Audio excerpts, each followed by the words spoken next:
जय हिंद। इस वीडियो में हम लोग बिहार बोर्ड कक्षा 10 का जो गणित है उसमें चैप्टर 6 त्रिभुज जो है एक्सरसाइज 6.3 और क्वेश्चन नंबर 6 से आगे का सॉल्यूशन करेंगे, क्योंकि इससे पहले हम 5 तक किए हैं 6.3 में, और आज जो है इस वीडियो में हम क्वेश्चन नंबर 6 से आगे का करेंगे। तो इससे पहले वाला वीडियो अगर नहीं देखे हैं तो वो पहले देखें, चूँकि थ्योरम एक ऐसा चीज़ होता है जिसके आधार पर आप क्वेश्चन सॉल्व कर पाएंगे। तो इसलिए अगर थ्योरम वाला वीडियो नहीं देखे हैं तो आप पहले थ्योरम वाला वीडियो देखिए, उसके बाद यहाँ देखिए तो बिल्कुल अच्छा सा समझ में आएगा। हर एक प्रॉब्लम जो है या हिसाब जो है वो आपको ज़रूर समझ में आएगा, लेकिन हाँ थ्योरम आप समझ चुके हैं तब समझ में बिल्कुल अच्छा सा आएगा। तो चलिए स्टार्ट करते हैं क्वेश्चन और समझते हैं क्वेश्चन नंबर 6 से आगे का।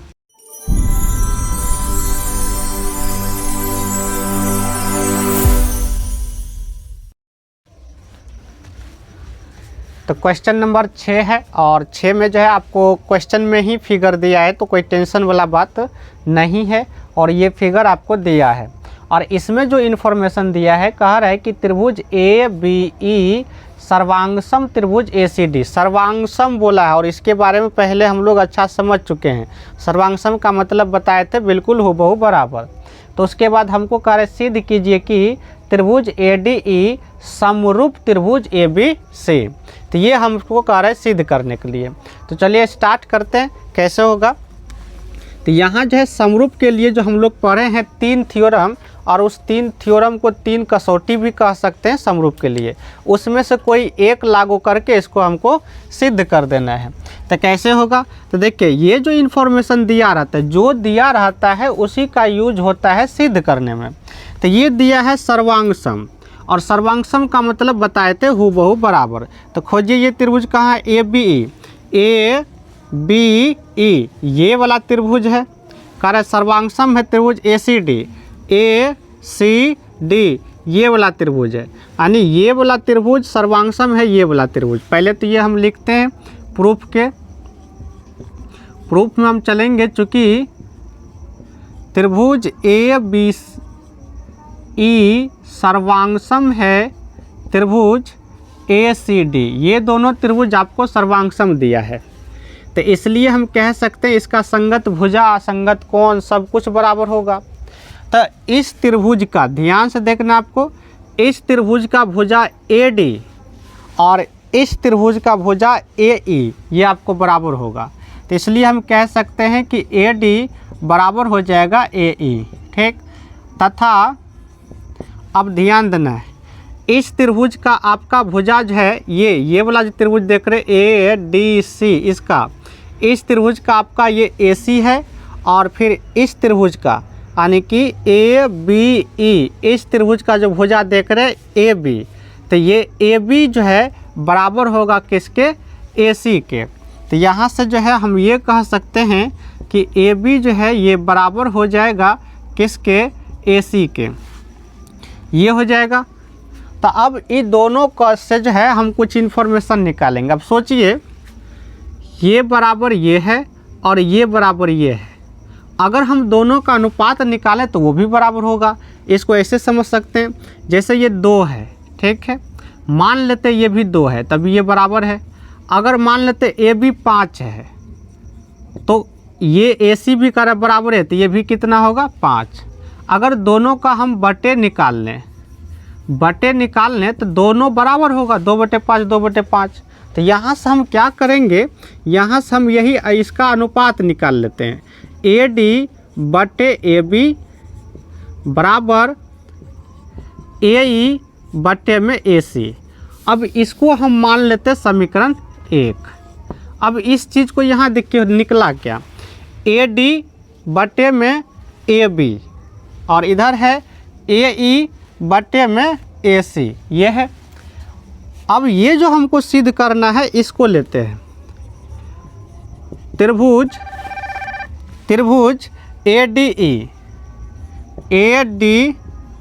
ई समरूप तथा त्रिभुज ए बी सी, इसमें चलते हैं। अब 3 जो थ्योरम पढ़े हम समरूप के लिए, उसमें से कोई एक नियम लागू करना है। तो यहाँ जो लागू होगा, देखिए ADE ये वाला त्रिभुज है छोटा वाला, और ABC ये बड़ा वाला है। तो चाहे तो आप इसको बगल में बना के भी हम दिखा देते हैं। ये त्रिभुज हो गया आपका ADE है। उसके बाद जो है बड़ा वाला त्रिभुज आपका ये है ABC, ये है। अब इन दोनों में देखिए, यहाँ से A बराबर A, मतलब इस त्रिभुज में A है और बड़ा वाला में भी A है, ये तो दोनों में है। तो यहाँ से हम कह सकते हैं कोण A बराबर कोण A। पहला शर्त लागू।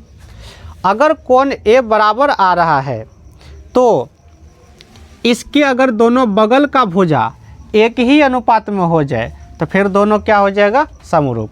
तो भुजा एक ही अनुपात में है। देखिए यहाँ हम निकाले हैं AD बटे AB बराबर है AE बटे में AC। तो क्या देख रहे हैं, एक कोण बराबर है और इसके अंतर्गत जो भुजा देख रहे हैं ये दोनों एक ही समानुपात में है। तो इसलिए हम कहेंगे कि दोनों त्रिभुज क्या है, समरूप है। तो ये चीज़ आएगा समीकरण 1 से, AD बटे AB बराबर है AE बटे में AC। और ये कहाँ से आया, तो ये आया समीकरण 1 से। और ये जो इन्फॉर्मेशन देख रहे हैं ये उभयनिष्ठ कोण कह सकते हैं, उभयनिष्ठ कोण। उभयनिष्ठ कोण है चूँकि दोनों में आ रहा था। तो अगर कोण बराबर हो, उसके अंतर्गत भुजा एक ही अनुपात में हो, तो दोनों त्रिभुज जो है आपका यानी कि ADE ये समरूप हो जाएगा त्रिभुज ABC के। कौन नियम से हुआ, तो देखिए एक कोण बराबर है, उसके अंतर्गत भुजा समानुपाती है। तो इस थ्योरम का नाम दिए थे हम SAS समरूपता नियम, समरूपता नियम से, या केवल SAS से भी कह सकते हैं। तो इस तरह से ये आपका हो गया प्रूव्ड। एक बार रिपीट कर देते हैं क्योंकि त्रिभुज है। तो देखिए ये आपको फिगर दिया है और दिया था कि ABE ये वाला त्रिभुज सर्वांगसम है त्रिभुज ACD ये। तो ये वाला त्रिभुज और ये वाला त्रिभुज सर्वांगसम है। तो हमसे कह रहा था सिद्ध कीजिए कि ADE ये छोटा वाला त्रिभुज समरूप होगा ABC के। तो यहाँ से हम क्या किए, ये जो इन्फॉर्मेशन दिया सर्वांगसम का वो हम लिखे, और सर्वांगसम का मतलब पता है हूबहू बराबर। तो इस त्रिभुज में AD और इस त्रिभुज में AE ये होगा बराबर, क्यों, सर्वांगसम है ये। फिर इस त्रिभुज में आपका ये AC आ गया और ये वाला जो त्रिभुज देख रहे हैं इसमें आ गया AB। तो यहाँ से AB बराबर हो जाएगा AC। तो ये दोनों पॉइंट यहाँ से आया है। हमने क्या किया, चूँकि दोनों बराबर है तो इसका अनुपात निकाल लिया और ये भी होगा बराबर। तो इसको हम मान लिया समीकरण 1। उसके बाद जो हमको करना था, क्योंकि हम उसमें जो ज़रूरत है वो हम निकाल चुके हैं। तो ये दोनों त्रिभुज लिखे और इसमें कोण A बराबर कोण A दोनों मारे। तो ये हो गया आपका उभयनिष्ठ। उसके बाद AD बटे AB बराबर है AE बटे AC, और ये जो है समीकरण 1 से आया है। तो इस तरह से दोनों त्रिभुज हो गया समरूप। और यहाँ जो नियम लागू हुआ SAS समरूपता नियम। तो क्वेश्चन नंबर 6 कंप्लीट हुआ। अब देखते लेते हैं क्वेश्चन नंबर 7।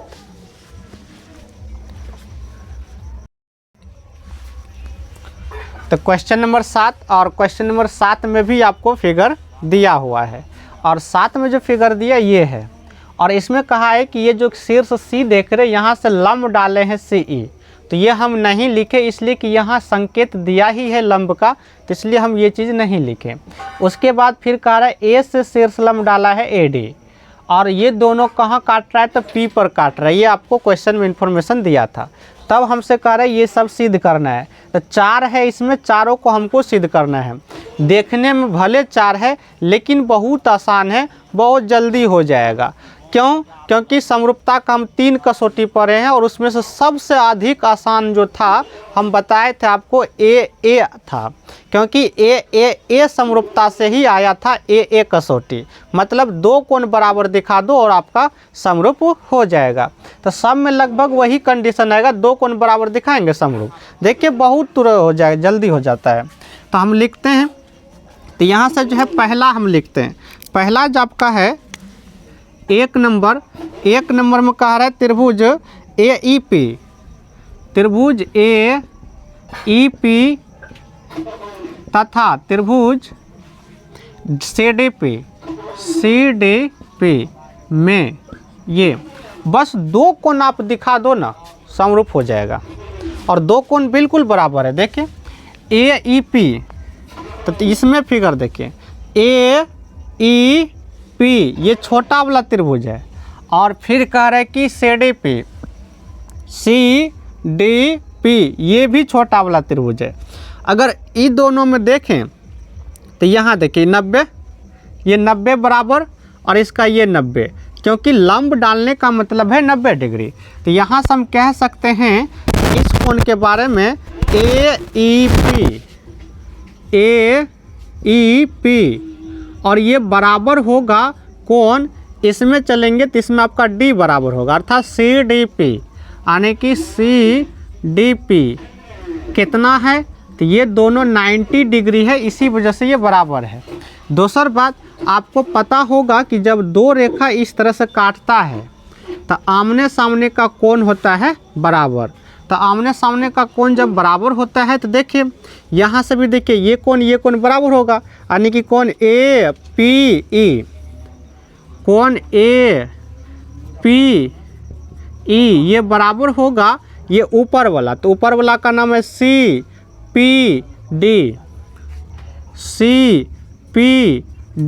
और ये क्यों बराबर है तो आपको कारण बताना पड़ेगा। तो सम्मुख कोण कह सकते हैं या फिर शीर्षाभिमुख कोण कह सकते हैं।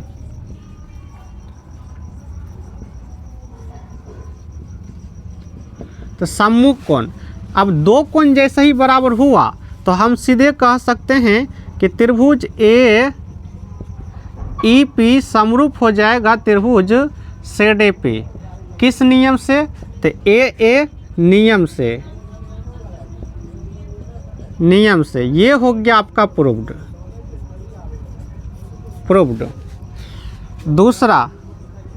दूसरा की बात करते हैं। तो दूसरा आपका है ABD, त्रिभुज ABD तथा त्रिभुज CBE, इसमें चलते हैं। सब में आपको लगभग यही नियम काम कर जाएगा, क्योंकि 2 कोण मिल जाएगा आसानी से। तो ABD ये वाला त्रिभुज है, ध्यान से देखिए ABD ये वाला त्रिभुज है, और उसके बाद है CBE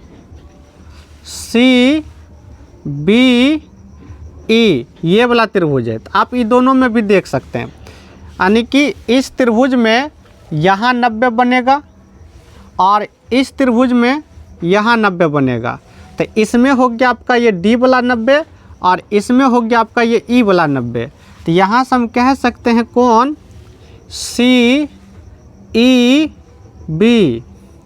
तो CBE।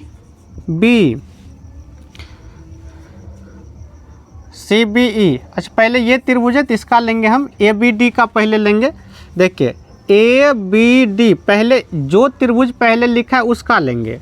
तो यहाँ से पहले इस कोण को हमको बताना पड़ेगा। ADB, कोण ADB बराबर है कोण, अब हम इस त्रिभुज का ले सकते हैं। तो CEB या फिर कह सकते हैं BE से। तो यहाँ से हो गया CB नहीं CEB क्यों बराबर है? तो आपको यहाँ दिखा सकते हैं दोनों है 90 डिग्री।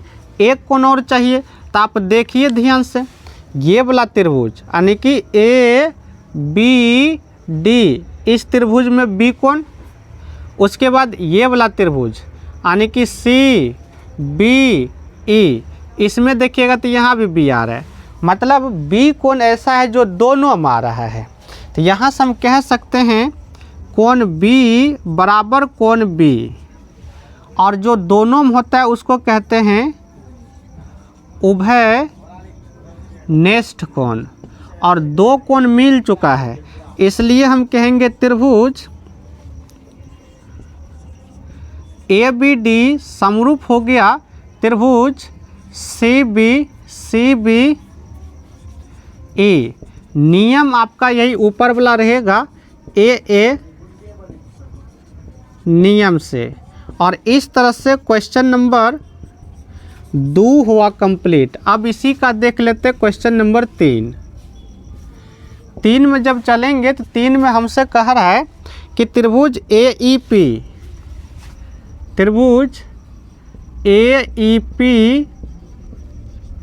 तथा त्रिभुज ए डी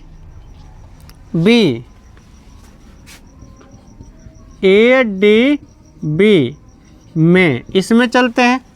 तो अभी दोनों है कहाँ, पहले फिगर में देखिए ए ई पी ये छोटा वाला त्रिभुज, और क्या कहा है ए डी बी ये बड़ा वाला त्रिभुज। अब इस दोनों त्रिभुज में आपको दो कोण खोजना है, तो दो कोण कौन कौन होगा देखिए, ये छोटा वाला में अगर चल रहे हैं, छोटा वाला में तो ये 90, उसके बाद ए डी बी इसमें चलिएगा तो ये 90, तो एक कोण तो मिल गया आपको। क्या बोलेंगे बताओ, ए ई पी कोण ए ई पी बराबर, इसमें अगर चलना है इसमें तो इसमें आपका ये कोण 90 है, ए डी बी कोण ए डी बी दोनों कितना है तो 90 डिग्री। एक चीज़ तो मिल गया। दूसरा कहाँ से आएगा देखिए, अगर हम ए ई पी की बात करें तो इसमें ये वाला कोण देखिए ध्यान से, ये वाला कोण, और फिर त्रिभुज ए डी बी में बात करें तो इसमें भी देखिए ध्यान से, ये आप देख सकते हैं इसमें भी ये वाला एंगल आ रहा है, और जो कि दोनों में है। तो इसको हम बोल सकते हैं ई ए पी, तो कोण ई ए पी, और ये बराबर होगा बड़ा त्रिभुज के हिसाब से अगर बोलें तो ये हो जाएगा बी ए डी, कोण बी ए डी। और भले यहाँ नाम अलग अलग लग रहा हो, लेकिन अगर फिगर आप देखें तो देखिए ध्यान से, ये वाला कोण है, और बड़ा वाला त्रिभुज में भी आपका यही कोण है, मतलब दोनों मार है, और इसको कहते हैं उभयनिष्ठ कोण। तो यहाँ हम कोष्ठ में लिख सकते हैं उभयनिष्ठ कोण। अब दो कोण जैसे ही बराबर हुआ तो हम कह सकते हैं त्रिभुज ए ई पी समरूप त्रिभुज ए डी बी, और नियम कौन हुआ, नियम वही ए नियम से। तो इस तरह से आपका क्वेश्चन नंबर 3 हुआ कंप्लीट। चौथा अगर देखें तो चौथा भी यही नियम से हो जाएगा, लेकिन देखिए क्या करना है, त्रिभुज पीडीसी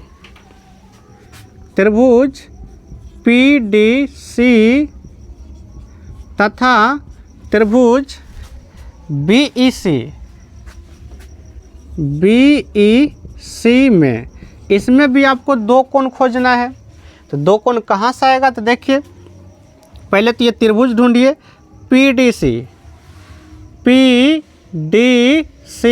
ये ऊपर वाला त्रिभुज, ये वाला त्रिभुज देखिए, इस त्रिभुज की बात हो रहा है। उसके बाद बीईसी, ये बड़ा वाला त्रिभुज की बात हो रहा है, इसका बात हो रहा है। अब ये दोनों में अगर देखें तो छोटा वाला त्रिभुज जो देख रहे हैं इसमें ये 90 डिग्री, और बड़ा वाला त्रिभुज जो ये देख रहे हैं इसमें आपको ये 90 डिग्री, तो एक कोण तो मिल गया। तो हम बोलेंगे PDC, कोण PDC बराबर है कोण बड़ा वाला में आपका ये वाला है, तो इसको हम क्या बोलेंगे CEB या फिर BEC बोलेंगे। तो कोण हो गया BEC, दोनों हो गया 90 डिग्री, तो एक चीज़ तो मिल गया। दूसरा फिर उसी तरह जैसा यहाँ हम आपको समझाए सेम कंडीशन यहाँ आ रहा है। छोटा वाला त्रिभुज में देखिए, छोटा वाला त्रिभुज में ये कोण है और बड़ा वाला त्रिभुज ये जो देख रहे हैं ये वाला, इसमें भी आपको यही कोण आ रहा है। तो हम डायरेक्ट C बराबर C कह सकते हैं, लेकिन नाम बोल देते। इस कोण को हम बोलेंगे PCD। तो कोण PCD बराबर बड़ा त्रिभुज के हिसाब से अगर देखें तो उसका नाम बोल देंगे BCE। और ये दोनों एक ही कोण है, फिगर में भी समझाए, तो इसलिए इसको हम कहेंगे उभय नेस्ट कोण। और दो कोण मिल चुका है, तो इसलिए हम कहेंगे त्रिभुज PDC समरूप त्रिभुज BEC। नियम कौन हुआ, तो AA नियम से। और इस तरह से क्वेश्चन नंबर 4 भी हो गया कंप्लीट।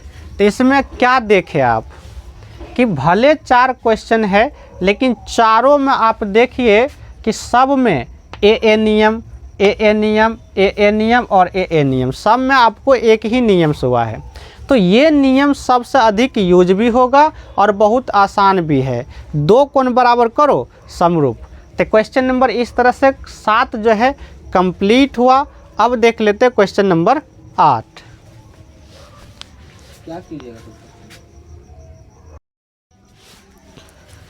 तो क्वेश्चन नंबर ये है 8, और 8 में आपको फिगर तो नहीं दिया है, लेकिन हम फिगर बना चुके हैं, तो इसमें कोई टेंशन वाला बात नहीं है। पहले आप फिगर समझिए, उसके बाद जो है जो सिद्ध करना है उसको देखेंगे, क्योंकि फिगर समझना बहुत ज़रूरी है। त्रिभुज में जब तक आप फिगर नहीं समझ पाते हैं तो फिर आपसे ये नहीं होने वाला है। फिगर समझिए तब। तो फिगर में आपको ये कहा था क्वेश्चन में कि ABCD एक समांतर चतुर्भुज है, यानी कि ABCD ये आपको समांतर चतुर्भुज है। अगर ये कहा है तो इस समांतर चतुर्भुज का गुण आपको पता होना चाहिए, तब हम यूज कर पाएंगे। उसके बाद कहा है कि ये जो AD भुजा देख रहे हैं, इस AD भुजा को आगे बढ़ाया है E तक। तो हमने क्या किया, इस AD को आगे बढ़ा दिया E तक। उसके बाद क्वेश्चन में ही कहा था कि E और B जो ये है देख रहे हैं, इसको मिलाने वाली जो रेखाखंड है ये BE, और ये भुजा CD को F पर काटता है। ये आपको क्वेश्चन में लिखा हुआ है, आप ऊपर क्वेश्चन भी रीड कर सकते हैं। तब हमसे कह रहा था सिद्ध कीजिए कि ABE ये वाला त्रिभुज जो है ये, और समरूप होगा CFB। तो CFB यानी कि ये छोटा वाला त्रिभुज, हमको समरूप दिखाना ये बड़ा वाला त्रिभुज। तो अभी जस्ट हम क्वेश्चन नंबर 7 समाप्त करके आ रहे हैं, और वहाँ हम बोले कि भाई सबसे बेस्ट जो अगर कोई समरूपता कसौटी है वो है AA। अगर दो कोण आप दिखा पाते हैं तो सबसे आसान ये है। तो हम वही करेंगे, प्रयास करेंगे, दो कोण दिखा देंगे और समरूप हो जाएगा। तो चलिए दिखाते हैं दो कोण कौन कौन बराबर होगा। तो प्रूफ की जब बात करते हैं तो प्रूफ में देखिए ABCD जब समांतर चतुर्भुज है तो समांतर चतुर्भुज का कुछ गुण आपको पता होना चाहिए। समांतर चतुर्भुज के सम्मुख कोण बराबर होता है, ये आपको पता होना चाहिए। अगर ये पता है तो एक कोण मिल चुका है। अगर ABCD समांतर चतुर्भुज है तो देखिए A जो है ये बराबर होगा आपका C के। क्यों? क्योंकि सम्मुख कोण बराबर होता है समांतर चतुर्भुज का, इसी गुण का हम उपयोग कर रहे हैं। तो यहाँ से पहले हम ये दोनों त्रिभुज का नाम लिख लेते हैं। ABE त्रिभुज ABE तथा त्रिभुज CFB इसमें चलते हैं। इसमें चलेंगे तो एक चीज़ तो क्लियर है कि कोण A जो है ये बराबर होगा किसके, C के। कोण A बराबर हो गया कोण C। क्यों, तो आप यहाँ कारण लिख सकते हो और लिखना पड़ेगा कारण कि क्यों हुआ। तो हम बोलेंगे कि समांतर चतुर्भुज के सम्मुख कोण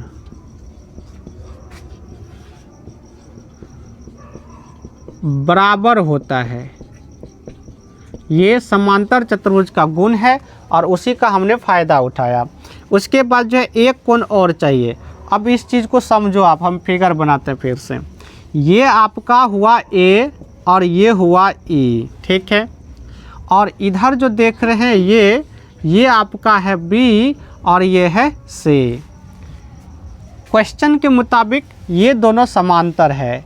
क्यों है, क्योंकि ये एक समांतर चतुर्भुज है तो आमने सामने की भुजा समांतर होता है और यही AD को ही तो आगे बढ़ाया है।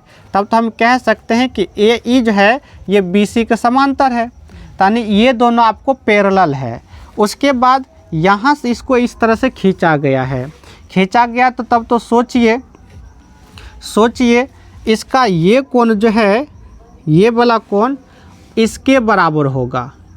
इसके बराबर होगा क्यों, क्योंकि अंतः एकांतर कोण हो गया। ये दोनों समांतर है, ये तिर्यक रेखा हो गया। तो इसके इधर वाला कोण इसके इधर वाला बराबर होगा, जिसको हम कहते हैं अंतः एकांतर कोण। यहाँ से ये बराबर हो गया। तो देखिए बड़ा वाला त्रिभुज में आपका ये आ जाएगा, इसका नाम होगा AEB। यहाँ से देख सकते हैं AEB, ये वाला कोण AEB बराबर इसका ये कोण, और इसको बोलेंगे हम CB, और बीच में एगो आ गया है आपका यहाँ F है।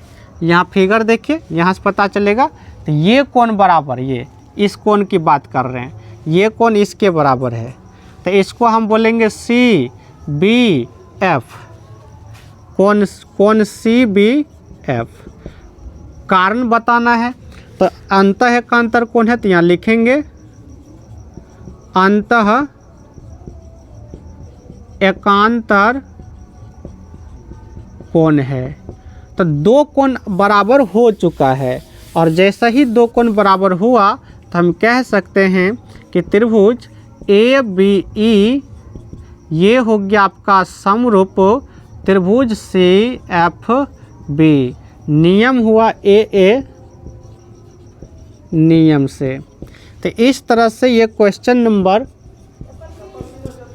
नंबर जो है 8 भी कंप्लीट होता है। तो क्वेश्चन नंबर 8 कंप्लीट हुआ, और इस वीडियो में जो है हम लोग क्वेश्चन 8 तक ही रहेंगे, क्योंकि इसके बाद फिर वीडियो बहुत लंबा हो जाता है।